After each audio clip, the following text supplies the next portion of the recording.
खुदा यीशु मसीह में फजल और इत्मीनान आप सबको हासिल होता है। आज हम एक अहम सवाल पर गौर करेंगे, दुआ क्यों कभी फौरन कबूल नहीं होती। ये कि इंतजार के वक्त हम अपने ईमान को कैसे मजबूत रख सकते हैं। बाइबल मुकद्दस हमें बताती है, बाब मुताबिक मुकद्दस मरकस रसूल की अंजील बाब नंबर 11 आयत नंबर 24।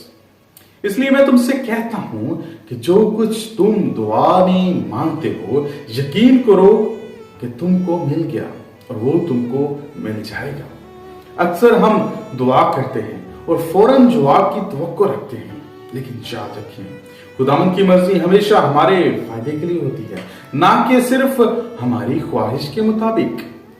याद कीजिए, यीशु ने एक बच्चे को शिफा दी। मुताबिक मुकद्दस मरकस रसूल की अंजील बाब नंबर 9 आयत नंबर 17-29। वालिदैन ने फौरन दुआ की, मगर शिफा आने में वक्त लगा। इस दौरान ईमान मजबूत हुआ, दुआ में सब्र आया और खुदा की मर्जी का मुकम्मल पता चला। यही हमें सिखाता है कि दुआ का मकसद सिर्फ ख्वाहिश पूरी करना नहीं, बल्कि हमें खुदा के करीब लाना और हमारा ईमान बढ़ाना है।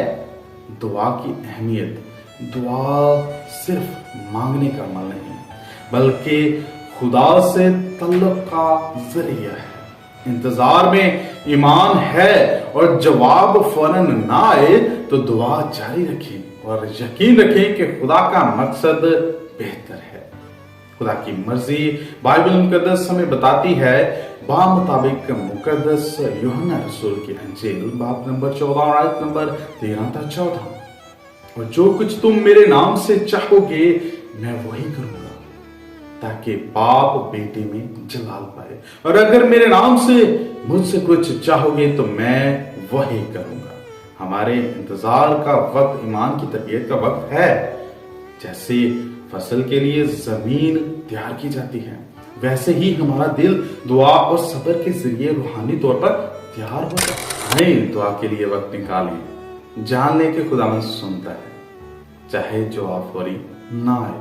अपने दिल को खुदा की मर्जी के सुपुर्द करें और ईमान के साथ दुआ जारी रखें, क्योंकि दुआ सिर्फ हमारा मुतालबे का जरिया नहीं, बल्कि खुदा की ताकत का तजर्बा है।